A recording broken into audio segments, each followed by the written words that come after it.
So again, I just wanted to make a little short video for my nieces and nephews. I just want you guys to know that it's not just me coming out all of a sudden. My brothers have well known that I've had questions about the contents of their character. I've brought it up to them previous times and previous years, and even while growing up and being some of your all's own age. So just to think that it's just me coming out here all of a sudden is completely wrong. And it would be completely wrong of you to come up with that conclusion based on my content. My content wasn't anything to do with this stuff. My origination of content was to be for 12 areas of a website that I was building by learning code and making things clickable and applicable and getting the parts and pieces ready for a website that I thought was phenomenal. I thought that these guys would support me on those endeavors because of the things that we've done through network marketing before.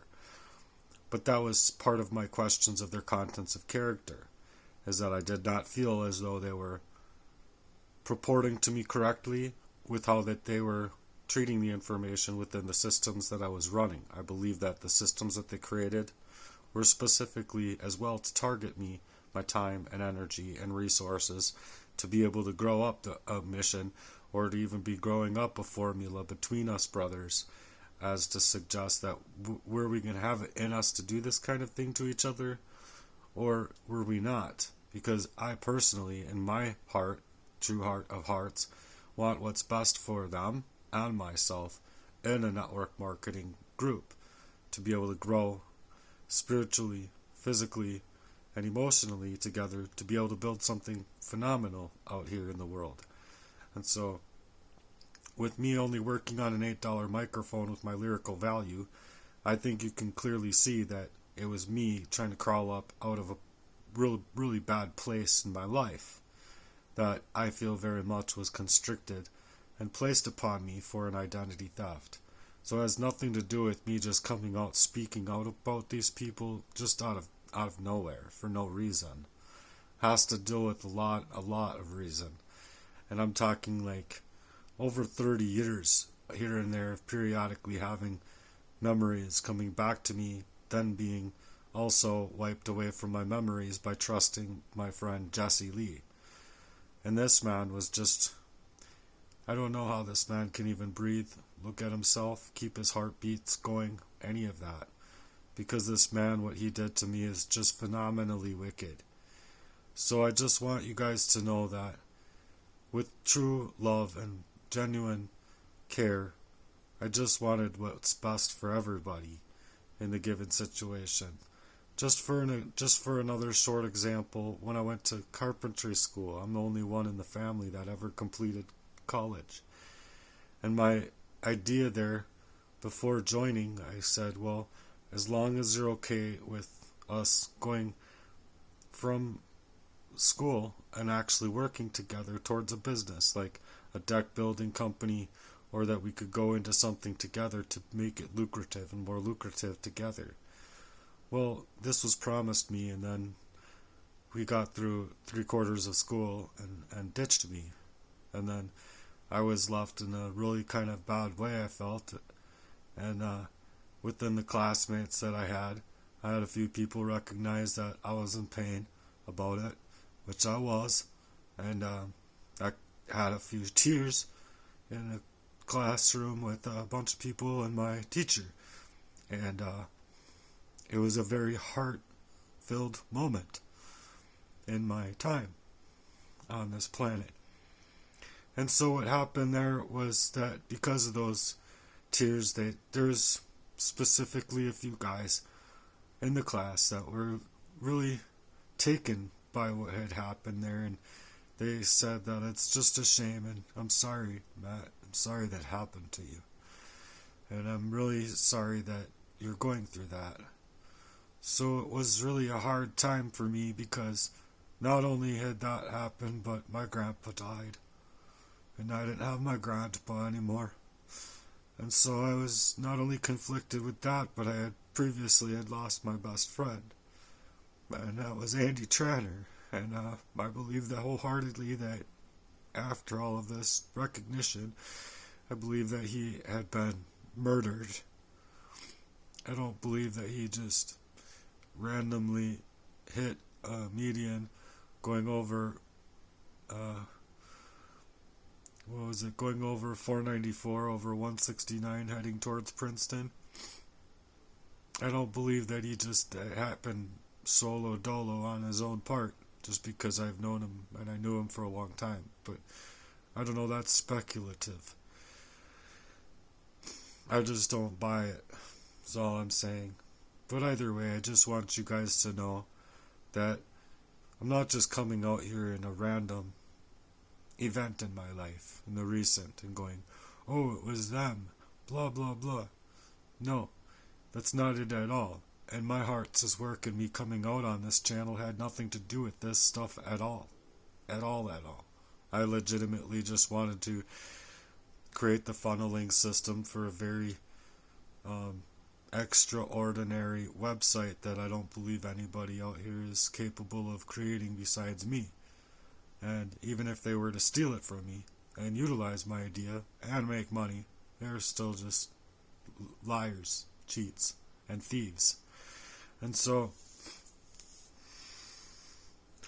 I just want you guys to know that it's very important for me to tell you, and I don't have any other way to tell you that,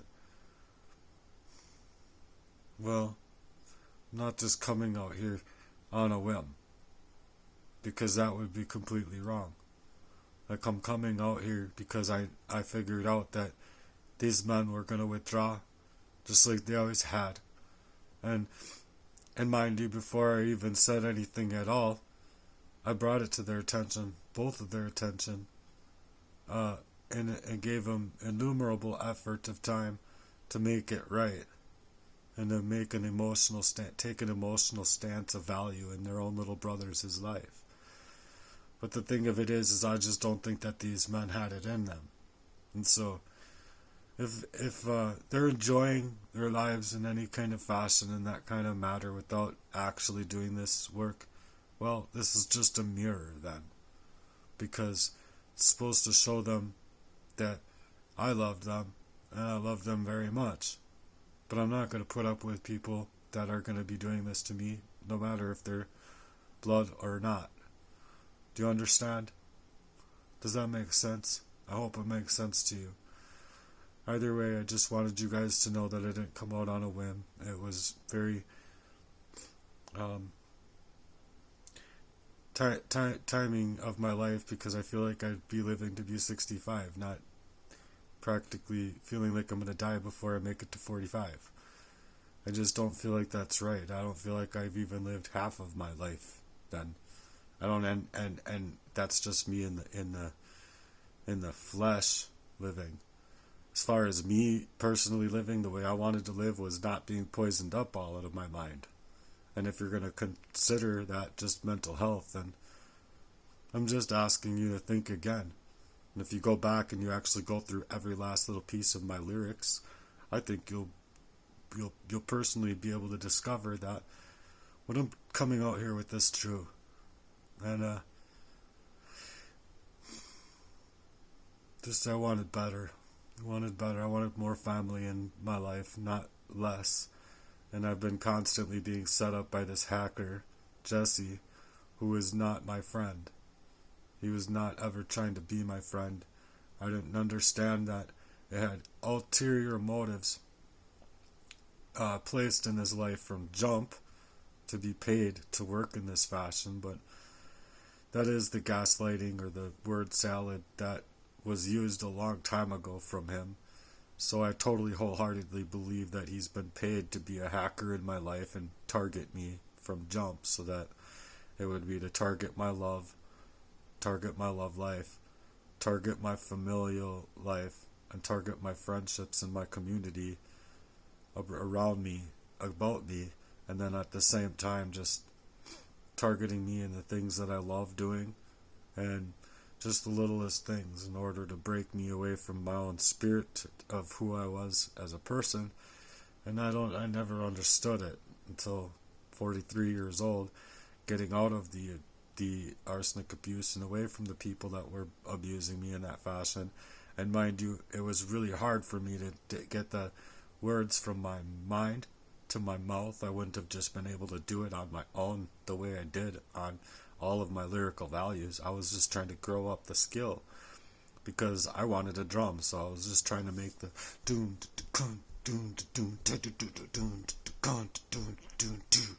on with my mouth, with words, because I needed to use my words. Much like past relationships of mine, Emily Dodge, Aurelia, and others would be poisoning me up, kind of like then pushing me back, not like actually pushing me like that, but it's basically that, to just say, use your words, why can't you find your words? These were the very abusive tactics that I've gone through, and I think that I have every single right to come out here and say and speak my piece before my hands sweat up. I have this very strange feeling in my hand that's not like a regular heart attack. A regular heart attack happens and you get the numbness crawling up your hand, up your arm, to your heart, and then you have a heart attack. But what I had was a very calculated cold cyanide attack that left me grabbing my doorknob. This is what I believe happened. I grabbed my doorknob after opening the door with my key. I touched the doorknob with my hand, and anywhere that a cyanide touches you with enough contact goes right through the blood-brain barrier, goes right to your heart. And I walked in the door, I flopped to the ground. And my heart was like, if it's normally like boom, boom, boom, boom, it was like boom, boom, boom, boom. And if I had the reasonability in myself, I probably would have called 911. But I think I was so emotionally distraught at the time and tired that I just felt like I didn't want to deal with it. And if the Lord was going to take me, the Lord was going to take me. Do you understand? I hope you can understand. But I really wish I would have done things differently. I really wish that I would have had the ability of my own mind to do things differently at many points in my life. But I didn't, and I surfaced up many other thoughts and memories, such as needing to write down events in my life that were taking place, me getting to the paper and a pen, multiple areas, but I remember one specifically, and I actually found the notebook with the page of my tears all over that page. And so, I hope you can understand that. I hope you can understand that it's not just on a whim, it's actually me coming forward about a real disheartening thing that's happened in my life. The most heinous crime, I think, that's happened in a whole long time. And yeah, it's coming from your own fathers. And I'm sorry to suggest that, but it stemmed from there. And before then, and I'm not against these men, I'm against the demons. I'm against the demons that they're possessed by. And I'm against the demons that they're possessed by that have also led for possession in my own life by arsenic abuse, and then led into the very calculated curses that came upon me in my life, which I'm dealing with now. It's a curse upon me because it's written about in the Bible, the King James anyway, but I have basically every single symptom of a very cold and calculated arsenic abuse for a very long time, and I believe that it's totally gonna wipe me away, which means to me that I didn't really get even a portion of my own life, not even like a little snippet of my own life. Past, present, and future, my life has been completely ruined. So I believe I have the right to speak out about these things. And I wish that I had a family, and I wish that I was able to have kids, and that I wish that I was able to have a whole family. Does that make sense? I hope it makes sense to you, because I'm a human being. I'm not just a mental health patient that deserves to get lopped off into an institution or anything like that. So these people are ultimately wrong for what they did to me, and they know it. And if they continue to side with the demons, I don't think there's going to be much hope for them, but My prayers are for my enemies, for them, to have these demons removed from their flesh, because I'm not against them as people. I'm against the demons that have sufficed inside of their lives, that they have also generational curses with, based on my own father. So I hope that's understandable, and I appreciate you guys for understanding. That's all for now. I just loved you guys, and I wanted my family around me. That's all.